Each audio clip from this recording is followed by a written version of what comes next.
que la dette s'analyse d'abord de par ses origines. Les origines de la dette remontent aux origines du colonialisme. Ceux qui nous ont prêté de l'argent, ce sont ceux-là qui nous ont colonisés. Ce sont les mêmes qui géraient nos États et nos économies. Ce sont les colonisateurs qui endettaient l'Afrique auprès des bailleurs de fonds, leurs frères et cousins. Nous étions étrangers à cette dette. Nous ne pouvons donc pas la payer. La dette, c'est encore le néocolonialisme où les colonisateurs se sont transformés en assistants techniques. En fait, nous devrions dire qu'ils se sont transformés en assassins techniques.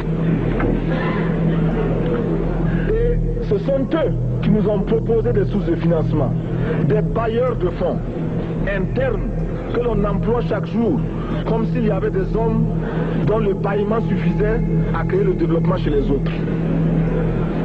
Ces bailleurs de fonds nous ont été conseillés, recommandés. On nous a présenté des montages financiers alléchants, des dossiers. Nous sommes endettés pour 50 ans, 60 ans, même plus. C'est-à-dire que l'on nous a amenés à compromettre nos peuples pendant 50 ans et plus. Mais la dette, c'est sa forme actuelle.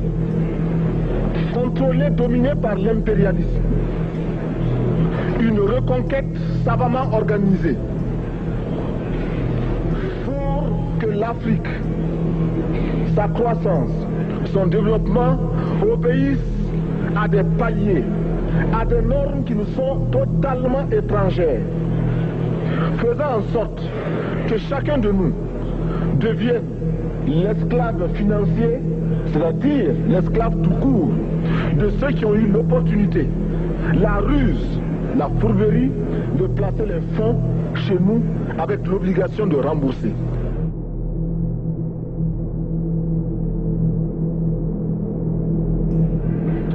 Les masses populaires en Europe ne sont pas opposées aux masses populaires en Afrique. Mais ceux qui veulent exploiter l'Afrique, ce sont les mêmes qui exploitent l'Europe. Nous avons un ennemi commun. Donc, notre club parti d'Addis Abeba devra également dire aux uns et aux autres que la dette ne saurait être payée. Et quand nous disons que la dette ne saurait être payée, ce n'est point que nous sommes contre la morale, la dignité, le respect de la parole. Parce que nous estimons que nous n'avons pas la même morale que les autres. Entre le riche et le pauvre, il n'y a pas la même morale. Mais, Monsieur le Président, ce n'est donc pas de la provocation.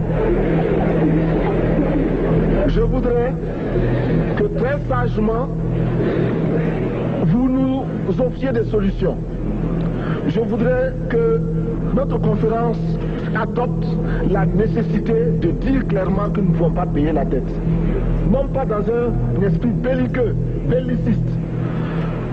Ceci pour éviter que nous n'allions individuellement nous faire assassiner.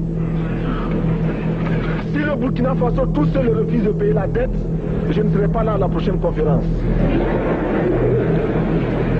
Monsieur le Président, faisons en sorte que nous mettions au point ce front uni d'Addis Abeba contre la dette.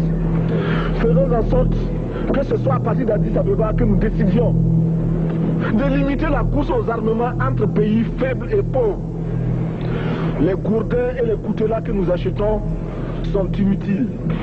Faisons en sorte également que le marché africain soit le marché des Africains. Produire en Afrique, transformer en Afrique et consommer en Afrique. Produisons ce dont nous avons besoin et consommons ce que nous produisons au lieu d'importer. Je vous remercie, Monsieur le Président. La patrie ou la mort, nous vaincrons.